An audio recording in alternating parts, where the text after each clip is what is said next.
little man in a small town who makes the startling discovery that he holds the greatest power on earth.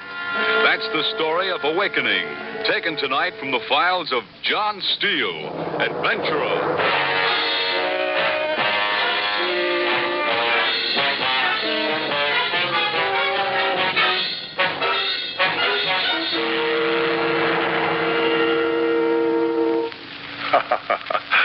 Hello, friends. This is John Steele. And how are you this evening? I know you're interested in another story of adventure. And tonight, I have one I know will make you do a lot of thinking. And serious thinking, too.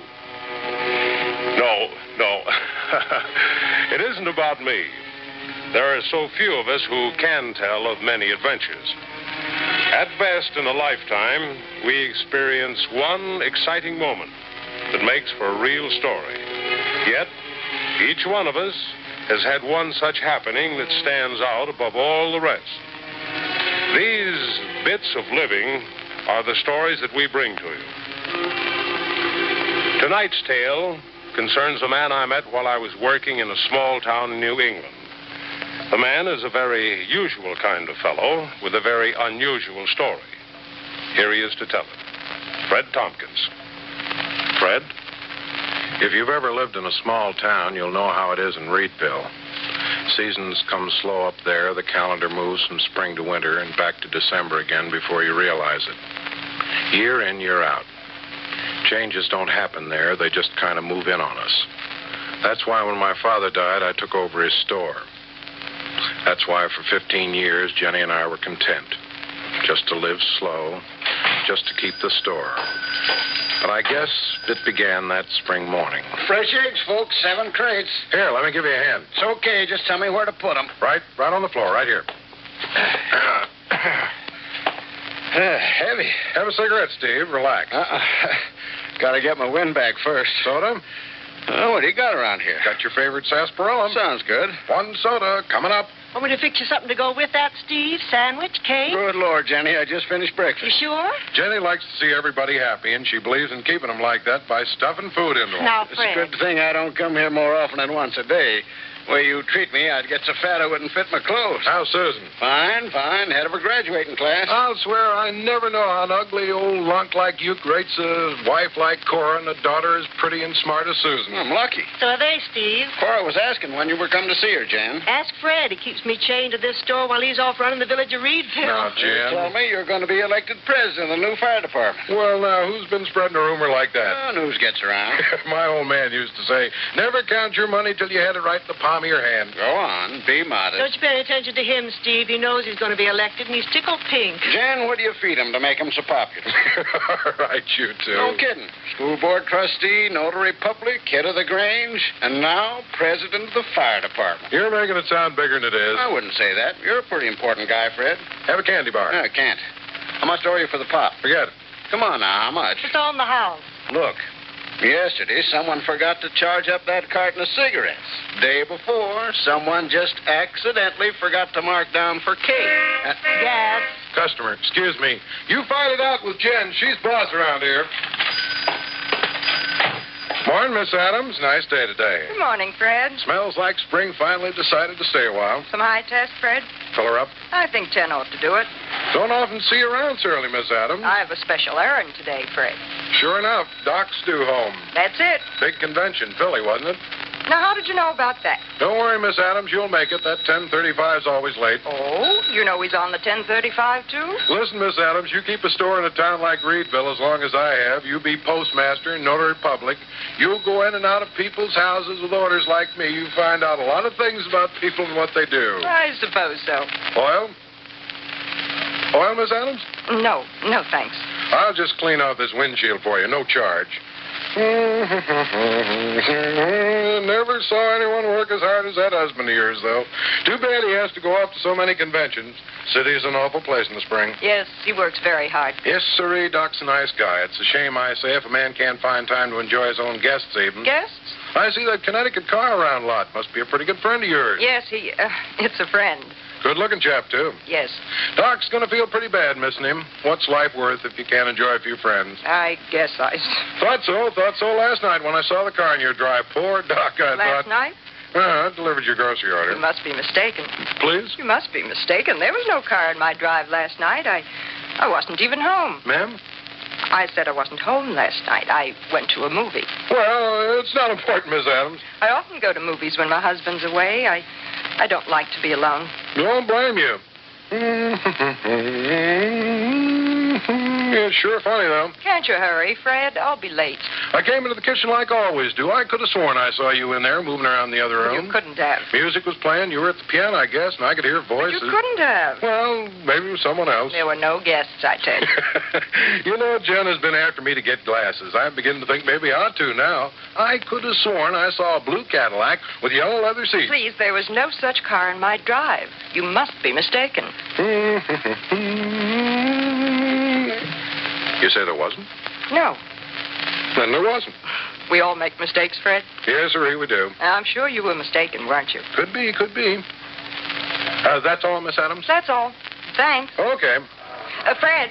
Ma'am? I'll pay you later. No hurry, Miss Adams. No hurry at all.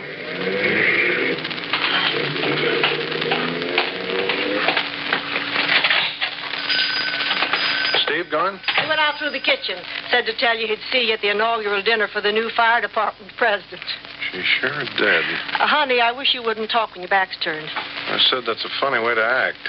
What's funny about it? Steve often goes out through the back. I wasn't talking about Steve. Oh? Laura. What about her? She acted like something was worrying her. A doctor's wife has a lot to put up with, I guess. Jen, Yes? what's today? I mean, what day? Tuesday, of course. I had to go to the bank and... And yesterday was Monday. Naturally. And on Monday, the movie's closed, isn't it? You know that, Fred. Monday's Jim Porter's night off. Then why did she say that? Oh, for goodness sake. What? Mighty strange. Strange.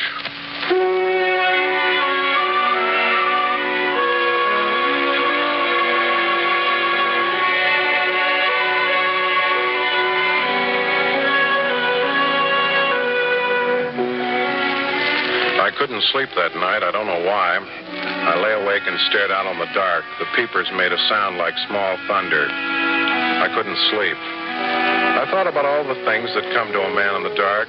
Jenny, the store, things I've never finished doing. Then I thought of the fire department, and it was a good thought.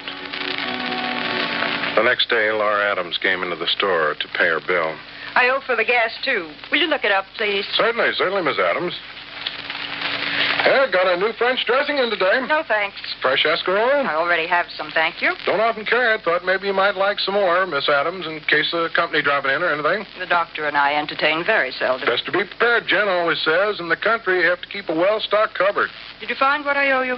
And $63.49 exact. I think this will cover everything. Doc get home okay? Fine.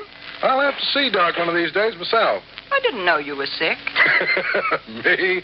No. Just want to chew the fat a while. Doc's an interesting guy to talk to. Yes, he is. Miss Adams, you lost something. Oh, thanks. Well, it was mighty careless of you, Miss Adams. Yes, wasn't it? That kind of money doesn't grow on trees, my old man used to say. It must have fallen out of my purse. You women, you should be more careful. These days, a penny comes hard. Man can't even get his tooth filled for $100. I suppose you're right. Takes money, a lot of money, to keep buying and sold together these days. Yes, sir. Yes, sir. Yes. Prices shooting sky high. Well, goodbye. Goodbye, Mr. Tompkins. Say hello to Doc. Professor Elwell wants to borrow your wrench. Something happened to his car again. Sure.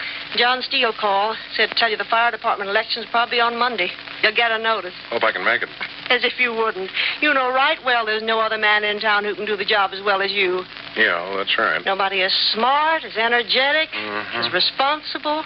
I knew it. I just knew it. You haven't heard a word I said, Fred Tompkins. Not a word.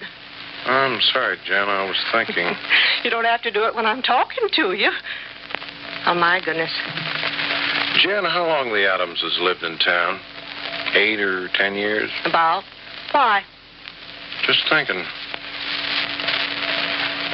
They keep pretty much to themselves. Some people like to be alone. Some people might have reason to. What'd you say? Strike you as anything odd about his wife? She's prettier than most women around, that's all. Beautiful women always stand out. Left alone a lot, too. I feel sorry for the poor little thing sometimes. With her money, you feel sorry for her? Money isn't everything. Sure it is, Jen. It's power. If we had Laura's money, if we had any money, we wouldn't have to work 7 days a week, sweating to make ends meet. If I could...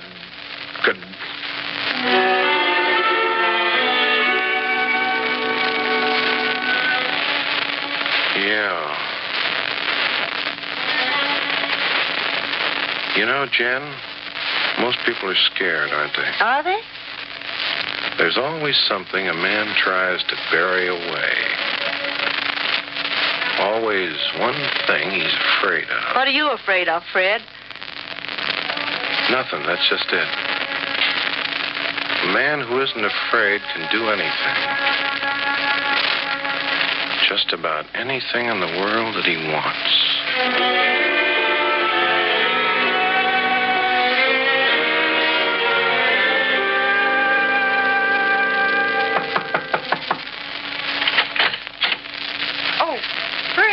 Morning, Miss Adams.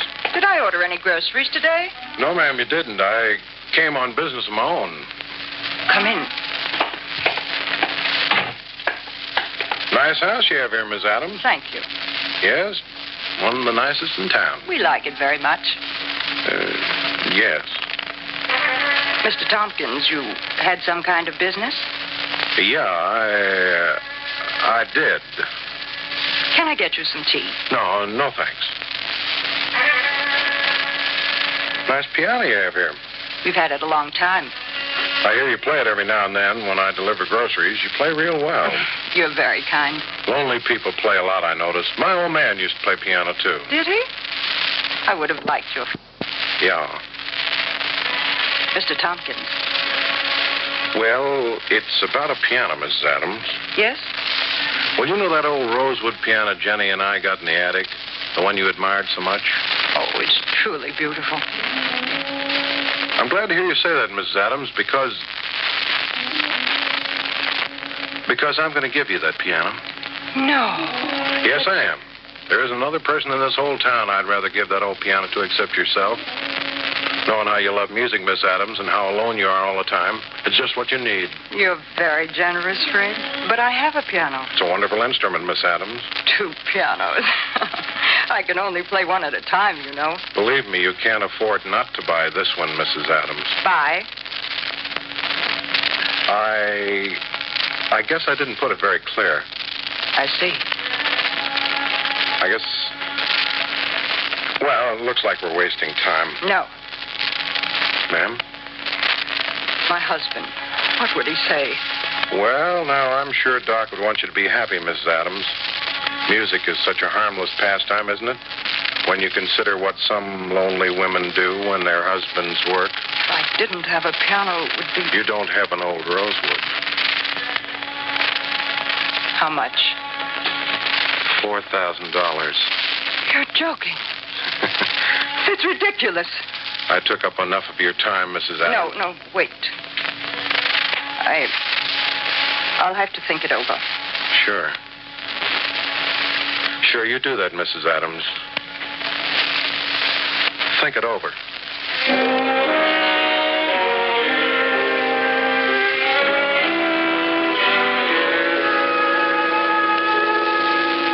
Look at it, Jen. $4,000. I see. 4,000 fat dollars, and it's ours. Why should Laura Adams buy our old piano? Maybe she wanted it. All of a sudden? Why not?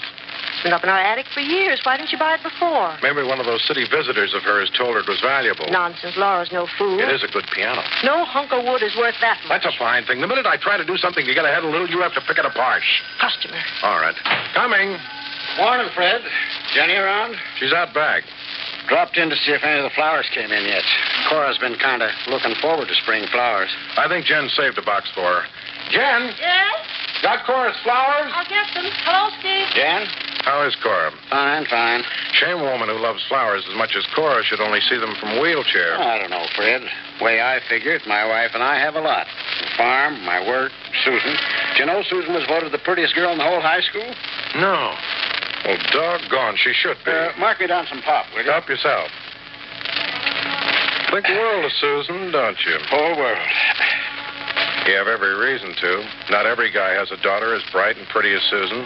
That kid certainly makes herself a raft of friends. Well, Cora and I are giving her a little vacation when school's out. Kind of a graduation gift. Well, now. For long? Well, just about as long as she likes, I guess.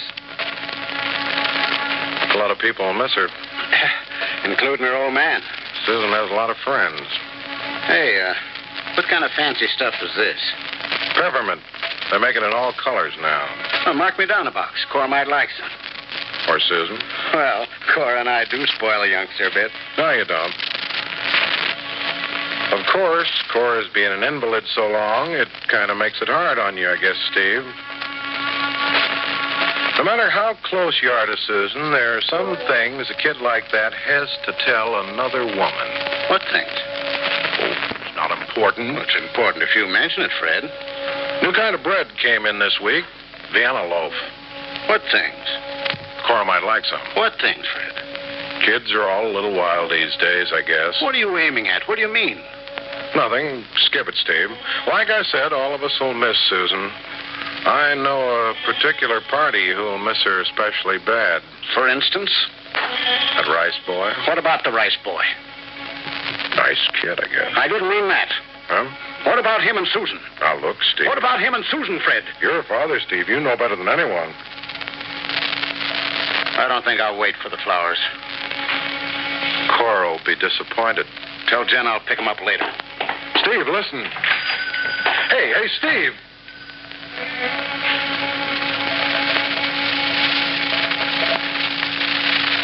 All afraid.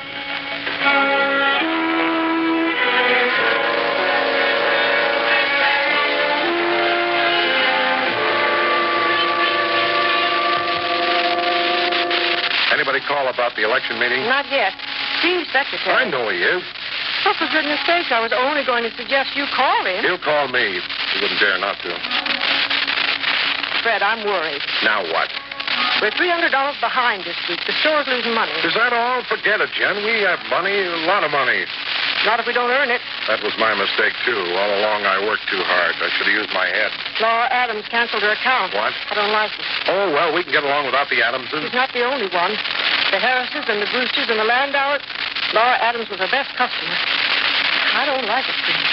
I don't like it at all. Hi, Professor. My goodness. Spring is certainly a messy season. Yeah. Those roads back to New School are literally a sea of mud. It took me literally an hour to drive back. One of these days, that old buggy of yours is going to get bogged down good, Professor. It's a sturdy car. Had it 20 years. All afraid. Beg pardon? Nothing. You should try conscientiously not to mutter, Frederick. Forgive me. I keep remembering you as a small boy who sat in my English class, blushing and stammering. Hey, you know, Frederick, my first accomplishment as an instructor was helping you to overcome that handicap. Thanks, Professor. Those were the days, Frederick. Oh, yes. Yes, indeed. You've prospered. What's that? I see you did well for yourself. District school supervisor's quite an important person around here. Well, fate's been good to me, Frederick. Yes, indeed. Hear anything about the fire department elections? Not a word. How's your sister these days, Professor? Cynthia. Cynthia? Splendid, splendid. Glad to hear it. Yes, indeed, she's fine, fine. How nice of you to remember, too. Been almost 12 years since Cynthia left Reedville. My tempest does future. World's an awful small place, Professor. Yes, indeed, I always say it. Not long ago, I ran into a friend who knows Cynthia. How? Oh, yes? Yeah. Chap's an attendant at one of those sanitariums. Indeed. Yeah. Well, I really must go. The roads, you know. These days, people who get too fond of the bottle are treated just like sick people, it seems. I must get on. A lot of people are asking about Cynthia. My car, you know. The lights are bad. You ought to have another car, Professor. One of these days, that old crate won't get you home. New models are so expensive. Not a new one. Something like my car, for instance. I'd like to see you have a car like that, Professor. Oh, yes, indeed. It's a handsome car, Frederick. A very handsome car. I'd sell it to you. Oh, my, no. Reasonable? I couldn't. Think about it, Professor.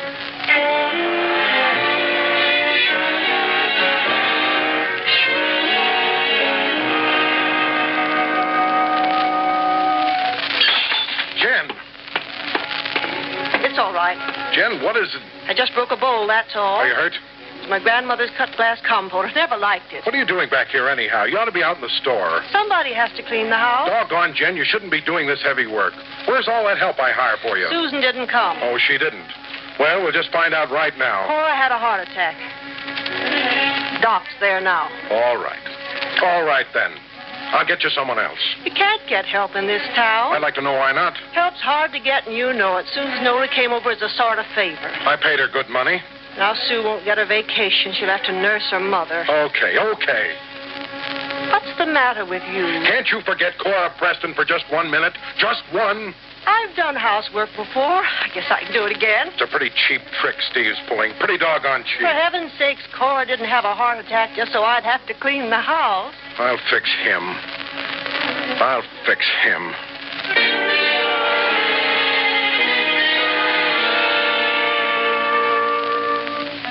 The soda man came. I ordered sarsaparilla. That's good. Why don't you go out? For a walk or something. I don't feel like it. I'll take care of the customers. What customers? 2 people came in yesterday, Sam Jones and Ruggles Cribb. Deadbeats. Fred, Yeah? I went to the bank yesterday. You always go on Mondays. This is Tuesday, the 18th. We have a lot of money in the account, Fred. I told you we did. The store's losing money. For Lord's sake, Dan, don't try to tie this store around my neck forever. I have other projects I work on. Piano in the car didn't bring that much. I tell you, I have other projects. Quit trying to run my life, will you? I'll go out if I want. And if I don't, I won't have any woman tell. Hello, Fred. Mr. Tompkins. Nice to see you, John. Hey, where's everybody? What do you mean, everybody? Well, we're here. Usually you have to fight your way through this place. Kind of quiet lately. Spring planting, I guess. Just past Professor Elwell down the road. You know, I just can't get used to the idea of the professor's new car. Used to be kind of a landmark, you might say. The old boy putting along in his Something ancient for you, yellow- John? Sure. Need some cigarettes, as a matter of fact. This your brand? Yeah. Well, looks like the Reedville Fire Department's going into action at last. It's about time. Official. Elected a president last night. What? Joe O'Brien. They were supposed to notify us. They didn't even let me know. I got a card. Nobody told me. It's a frame-up, a cheat. Hey, wait now. They can't do this to me. I waited for Fred, this. please. You're lying to me, John Steele. They sent you here with their dirty lies. Let go, Fred. They can't do this to me. They can't. Let go. I'll show you out.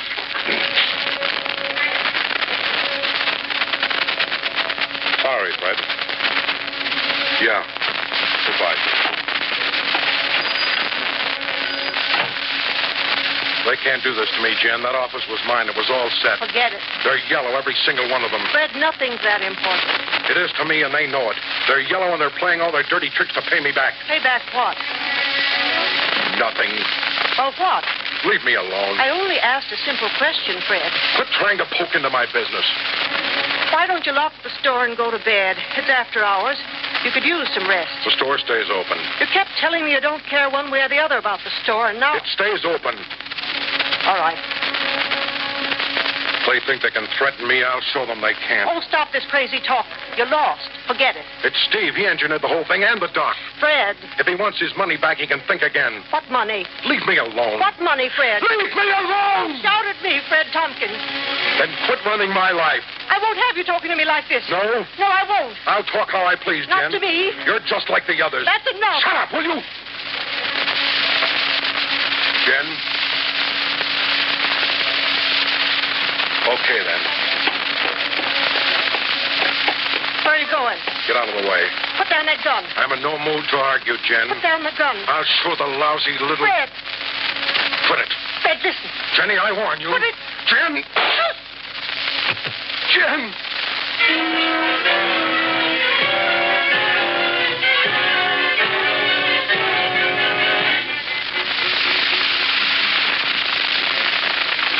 Sorry, Mr. Tompkins. No answer. Try again. Keep trying. Hello? Mrs. Tompkins, Mrs. Adams. Fred Tompkins. Mrs. Adams. Mrs. Adams. Did you get your number? Ring again. Hurry. Yes, sir. Yes?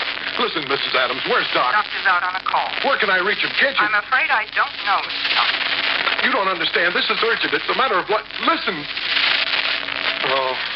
Number, please. Get me Preston's. Mrs. Preston is sick, sir. They asked me not to ring after 9 o'clock. Steve's my friend. Well... Hurry. Hello? Steve, this is Fred. Steve, I need help. I need help right away. Sorry. It's not for me. It's... Goodbye. Steve, listen. It's Jenny.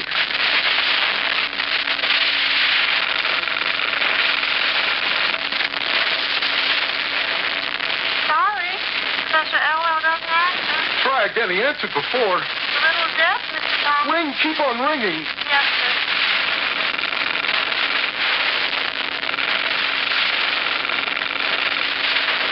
Sorry. Oh, I'll keep trying to find the doctor for it's you. my wife. I can't leave her. Yes. Try everywhere. Yes. Wait. John Steele. Yes. Ring him. Hurry.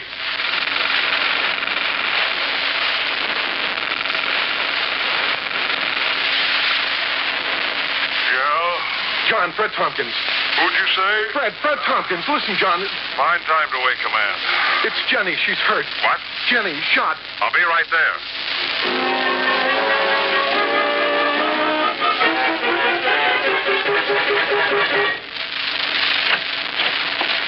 Jenny? Take it easy, How is she? Fred. We've done all we can. She's got to get well, Doc. You've got to make her. You've got... patient. Don't you understand? If Jenny dies, there's nothing. Nothing. She's all I got. Take it easy. I'll do anything. I'll give you anything. I never meant to harm you, Doc. I know everyone in town hates me. That's not true. But I never meant you harm, no matter what your wife says. If my wife and John Steele hadn't driven all over this country looking for me, there wouldn't be any question even of our waiting now. Laura? Yes.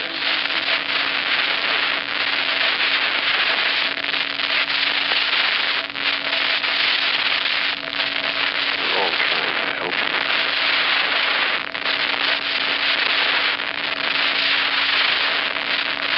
Yeah. Yeah, you are. Let's go, Tompkins. What? Just a minute, Sheriff. I got to get him booked. All right. Fred, don't worry.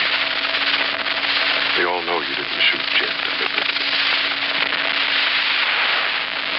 No.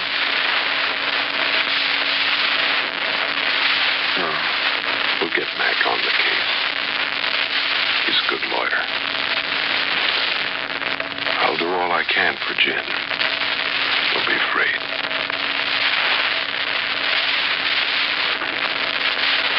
No.